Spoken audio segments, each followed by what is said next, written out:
Lectores curiosos y fanáticos del misterio. Bienvenidos a Te Resumimos Libros, ese espacio donde analizamos sin piedad, pero con muchísimo amor, esas grandes obras de la literatura que te han quitado el sueño o el examen de mañana. Hoy nos vamos a Londres nublado y los páramos escalofriantes de Inglaterra, porque toca hablar de uno de los casos más emblemáticos del detective más famoso del mundo, el sabueso de los Baskerville, de Arthur Conan Doyle. O sea, Sherlock Holmes en su mejor momento, con niebla, una mansión vieja, un perro del infierno y una leyenda que da escalofríos. Esta novela es puro crimen, tensión y deducción brillante. Y aunque Holmes es el nombre que todos reconocemos, lo curioso es que en esta historia su presencia está, digamos, más que limitada al inicio, pero no por eso es menos poderosa. Eso es lo que me encanta, porque aquí el doctor Watson, que usualmente es el narrador pasivo, medio fanboy de Holmes, toma un rol más activo. Se le ve investigando, sacando conclusiones, metiéndose hasta el cuello en el misterio. Es como si por una vez Conan Doyle dijera, a ver, vamos a ver qué hace Watson sin que Sherlock le esté diciendo qué pensar cada 5 minutos. Y el resultado es fascinante, pero antes de meternos en el caso en sí, pongamos un poco de contexto. El sabueso de los Baskerville se publicó en 1902 y aunque el autor ya había matado a Holmes en una historia anterior, sí, lo tiró por un acantilado junto con Moriarty, el público lo exigía de regreso, así que este libro fue una especie de precuela, ambientada antes de esa supuesta muerte. Y qué regreso. Es una historia que mezcla lo gótico con lo detectivesco. Hay una maldición familiar que se arrastra desde siglos atrás, una criatura infernal que acecha en la noche y por supuesto asesinatos misteriosos. Todo comienza con la leyenda del sabueso, un perro demoníaco que ha matado a miembros de la familia Baskerville como castigo por los pecados de su antepasado libertino Hugo Baskerville. Que por cierto ese Hugo era todo un desgraciado. El tipo secuestra a una muchacha, la encierra en una torre, nivel Disney, villano, y cuando ella escapa, él la persigue por los páramos, pero no llega muy lejos porque lo encuentran muerto, aparentemente atacado por un enorme sabueso que lo dejó hecho trizas. Ahí arranca la leyenda. Y desde entonces los Baskerville viven con miedo a ese castigo sobrenatural. Y claro, como uno de los últimos Baskerville muere en circunstancias bastante dudosas, entra el misterio. Sir Charles Baskerville es hallado muerto en el jardín de su mansión, con una expresión de terror y sin heridas visibles, solo unas huellas, las de un perro gigante, cerca del cadáver, y entonces el heredero Sir Henry Baskerville llega desde Canadá para reclamar su lugar y alguien debe protegerlo. ¿Quién más? Holmes y Watson, obvio. Aunque Holmes, con ese ego británico elegantemente vestido, decide que él no irá de inmediato. Manda a Watson como su corresponsal, casi como un reportero de guerra. Ve, observa, investiga y luego me cuentas, le dice. Y Watson, claro, con todo el honor y la lealtad, acepta el reto. Lo que no sabe es que se va a meter en un nido de secretos familiares, sirvientes sospechosos, prisioneros fugados y sonidos que aúllan en la noche. El ambiente de la novela es casi un personaje más.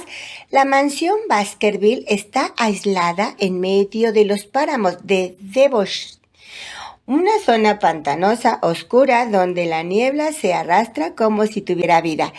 Es gótico puro. Hay ruinas, ciénegas, niebla espesa, gritos lejanos, un lugar donde no sabes si te va a salir un asesino, un perro o un fantasma. Y Watson está ahí escribiendo cartas a Holmes, tratando de unir las piezas.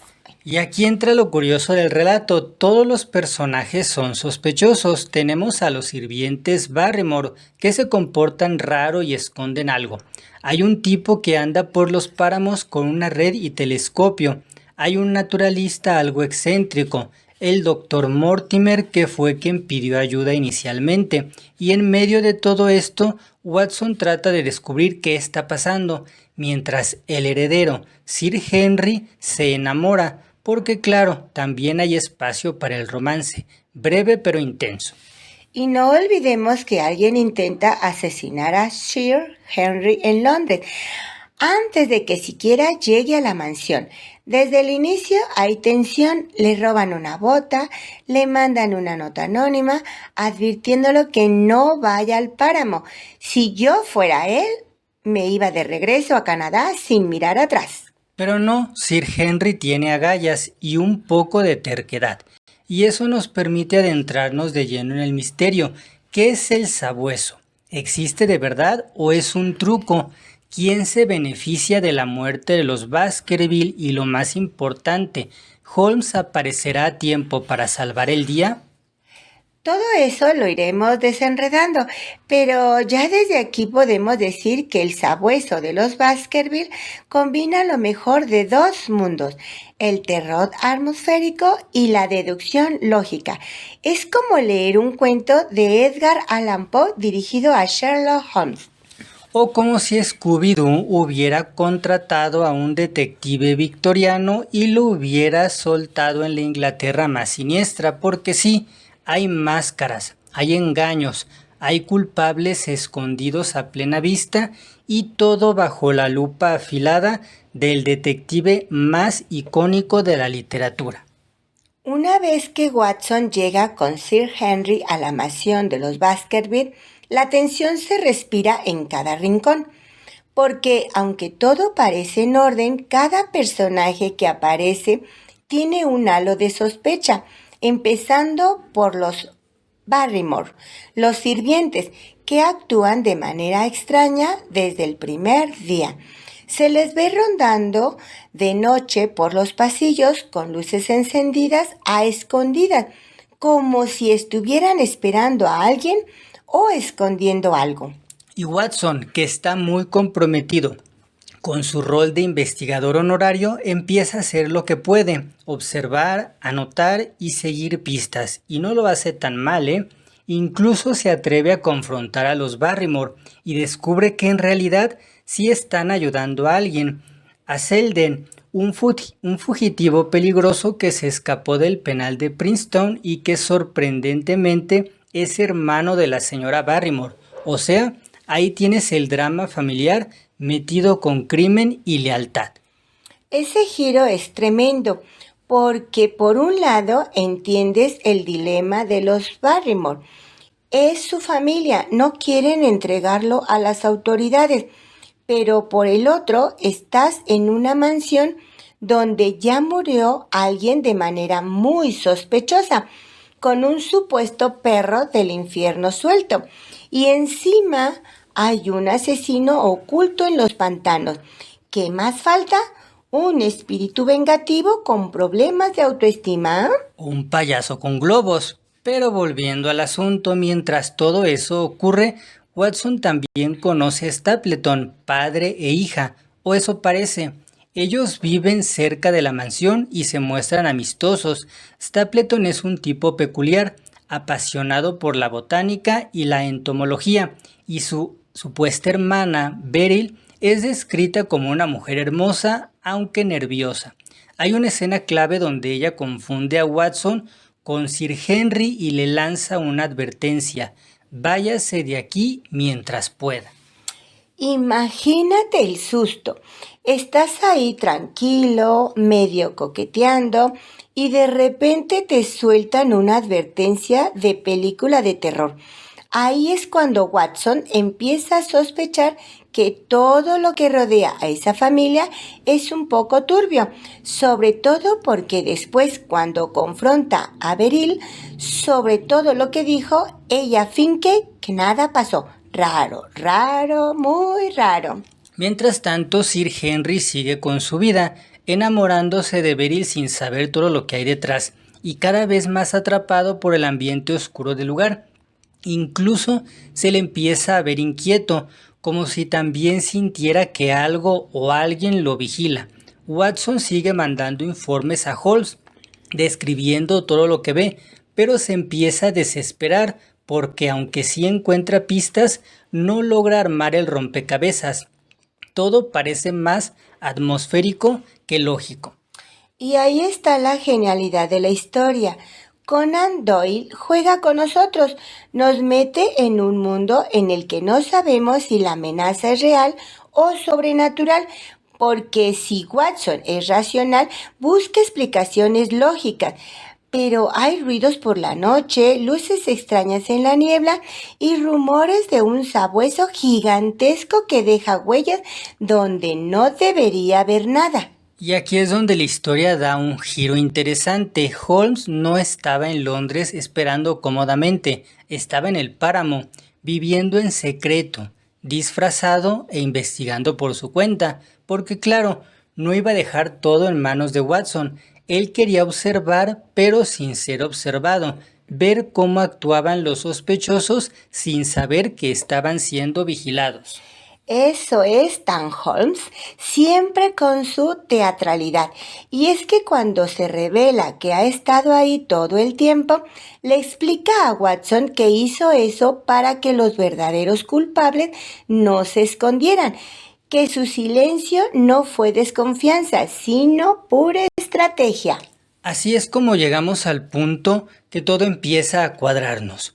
Holmes tiene pruebas de que el sabueso existe, pero no es un monstruo sobrenatural, es un perro real, amaestrado y usado por alguien para causar terror. El asesino no solo quiere que Sir Henry muera, sino que muera de miedo, creyendo en la maldición. Es un asesinato teatral con efectos especiales de la época. Y el cerebro detrás del plan resulta ser Stapleton, que ni siquiera era hermano de Beryl ni tenía buenas intenciones. En realidad era un Baskerville ilegítimo que quería quedarse con la herencia. Por eso armó todo el teatro del sabueso. Compró un perro gigante, un mastín, si no me equivoco, y lo entrenó para atacar a Sir Henry. Incluso lo cubría con fósforo para que brillara en la oscuridad, dándole esa apariencia demoníaca. Qué nivel de psicopatía, ¿no? Y también qué minuciosidad. Era como si un director de cine de terror con motivación financiera. Pero cometió errores, como todo buen villano. Uno de ellos fue confiar en que su cómplice forzada, Beryl, no lo delataría.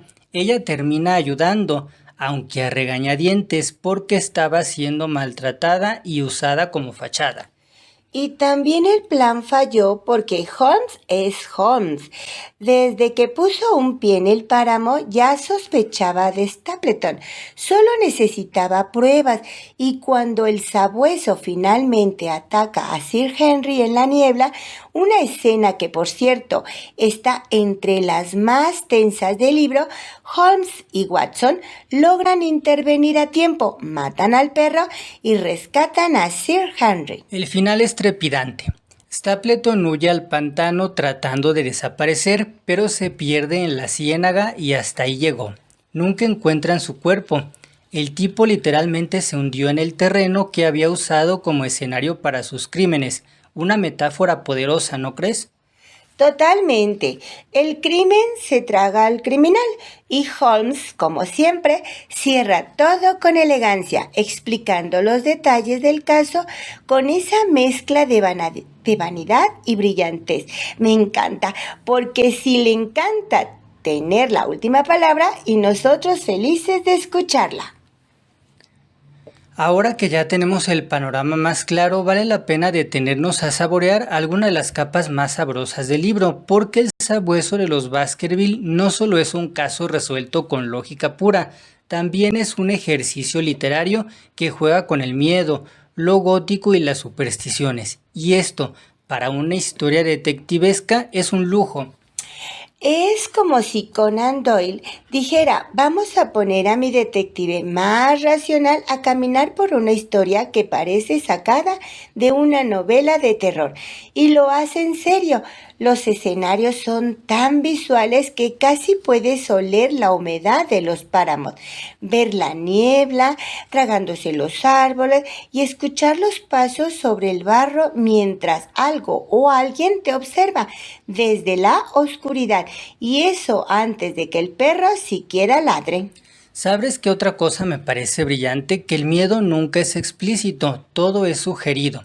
Hay una construcción atmosférica tremenda.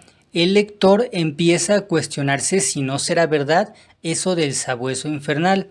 Incluso, aunque sabemos que Holmes no cree en esas cosas, nos contagiamos de la tensión. Y ahí está el truco. La lógica queda en pausa cuando el entorno se vuelve opresivo. Y eso también le pasa a Watson. Lo vemos debatiéndose entre lo que observa y lo que no puede explicar. Y lo hace desde un lugar muy humano, porque él quiere ser como Holmes, seguir su método, razonar todo, pero el miedo le pisa los talones y uno como lector se identifica más con Watson que con Holmes, ¿no crees? Claro, porque Watson duda, se pregunta si está viendo cosas. Es como cuando ves sombras en tu cuarto después de ver una película de terror, aunque sabes que no hay nada ahí, pero igual cierras la puerta con seguro por si acaso. A eso súmale el contraste entre lo rural y lo urbano. Londres es el reino de la lógica, la ciudad donde Holmes opera con precisión, pero el campo, el páramo, eso es tierra de lo imprevisible. Ahí manda la ley del mito, del rumor, del paisaje salvaje. Entonces, desplazar a Holmes fuera de su zona de confort es un movimiento narrativo audaz. Lo hace vulnerable. Y lo obliga a adaptarse, porque no puede usar sus típicas fuentes de información ni acceder a los archivos de Scotland, ni interrogar en salones de té. Aquí todo es caminar con barro hasta las rodillas, hablar con campesinos desconfiados, observar insectos raros y sin embargo logra desentrañar el caso. Me encanta que incluso en medio de este ambiente tan lúgubre hay momentos de humor y muy sutil, como cuando Watson describe su frustración por no entender las pistas o cuando Holmes se burla ligeramente de lo teatral que resultó todo el asunto del perro fosforescente. Parecía más un decorado de ópera que una amenaza real. Dice en algún momento, si no me falla la memoria. Ahí ves el estilo inconfundible de Holmes. Él no solo resuelve casos, los analiza como si fueran espectáculos. Y Conan Doyle lo sabe, porque escribe a Holmes con ese aire de estrella un poco arrogante, pero fascinante. Y uno no puede evitar más que admirarlo. ¿Y qué opinas del final abierto respecto al cuerpo de Stapleton, que nunca lo encuentran? ¿Crees que es una conexión al misterio o simplemente un detalle para que el lector se quede con su última inquietud? Yo creo que es a propósito. Es como dejar una ventana entreabierta en una casa supuestamente vacía. Técnicamente el caso ya está cerrado, pero hay una sombra que no termina de disiparse, y eso es muy del género gótico, porque el mal, aunque derrotado, nunca desaparece del todo.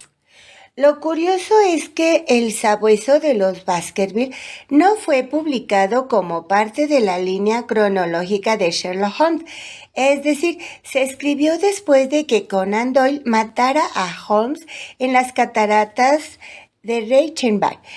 Pero como los fans se volvieron locos exigiendo su regreso, el autor tuvo que improvisar y ubicar esta historia en un punto anterior de la vida del detective. Y qué improvisación, porque el libro resultó un éxito. Fue publicado por entregas en una revista literaria y la gente hacía fila para conseguir cada número.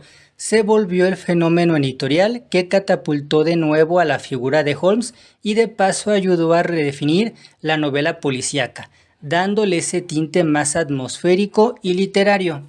Y no solo eso, también fue el inicio de una fiebre cinematográfica. El sabueso de los Baskerville es una de las novelas de Sherlock Holmes más adaptadas al cine y la televisión. Hay versiones clásicas, versiones modernas, una con Peter Cushing, otra con Basil Rathbone, hasta una con Benedict Cumberbatch. Ay, me encanta. Donde el sabueso, bueno, mejor no spoileamos eso, pero digamos que tiene un giro muy millennial. Lo que demuestra que el miedo no pasa de moda. Un perro gigante, una maldición ancestral, un crimen perfecto son ingredientes que siguen funcionando, porque al final el sabueso puede ser cualquier cosa que nos persiga en la oscuridad. Lo más importante es tener a alguien como Holmes o como Watson dispuesto a encender la linterna y mirar de frente. Y así llegamos al cierre de este viaje por los páramos brumosos, las pistas engañosas y los aullidos que hielan la sangre. El sabueso de los Baskerville no solo es una de las novelas más populares de Sherlock Holmes, también es una obra maestra del suspenso y el estilo. Mezcla el rigor de la deducción con el escalofrío de lo inexplicable, y esa función fue una jugada brillante por parte de Conan Doyle. Y no exageramos con eso de popular. El éxito fue tan grande que muchos consideran que esta novela fue la que terminó de consolidar al fenómeno Holmes a nivel mundial. Publicada por entregas entre 1901 y 1902, cada nuevo capítulo era esperado con ansias. Se agotaban los ejemplares, se hablaba del sabueso en cafés, en periódicos y reuniones sociales como si fuese un caso real. De hecho, hay una anécdota buenísima. Cuando salió la historia, mucha gente creyó que estaba basada en un hecho verídico. Y aunque Conan Doyle se inspiró en relatos de leyendas inglesas y hasta en un conocido suyo que era médico rural en Devon, todo era ficción. Pero eso demuestra lo inmersiva que resultó la historia para el público. Y también salvó la carrera del autor en cierto modo. Recordemos que Conan Doyle ya estaba harto de Holmes, por eso lo había mandado a matar en las cataratas junto con Moriarty, pero la presión del público fue tanta que accedió a traerlo de vuelta. Aunque técnicamente esta novela transcurre antes de su muerte, fue una especie de resurrección comercial, un Holmes zombie, si se quiere decir. Lo más curioso es que Conan Doyle, a pesar del éxito, siempre se sintió un poco conflictuado con el personaje. Él quería que lo reconocieran por sus novelas históricas, sus ensayos, sus textos espiritistas, pero al final del día la gente quería más a Holmes, como si el detective fuera más real que su propio creador. Y bueno, sí lo fue, porque Holmes ha sobrevivido más que nadie. Tiene miles de adaptaciones, homenajes, guiños en series, videojuegos, en memes y en todos lados. Y el sabueso de los Baskerville suele estar en el podio de las favoritas. Es la historia perfecta para quienes aman el misterio, pero también el terror elegante, el que insinúa más de lo que muestra. Así que si después de esto alguien sale a pasear por el campo y escucha un aullido a lo lejos, ya sabrán qué historia les va a venir a la cabeza. Nos despedimos por hoy, pero recuerda que si te gustó este episodio puedes seguirnos para no perderte ningún resumen, análisis o charla intensa sobre libros. Compártelo con tus amistades, coméntanos qué piensas y qué otra obra te gustaría que analicemos. Esto fue Te Resumimos Libros. Nos encanta leer, nos encanta hablar y sobre todo nos encanta que estés del otro lado escuchando. Nos encontramos en el próximo episodio y mientras tanto, ¡que viva la literatura!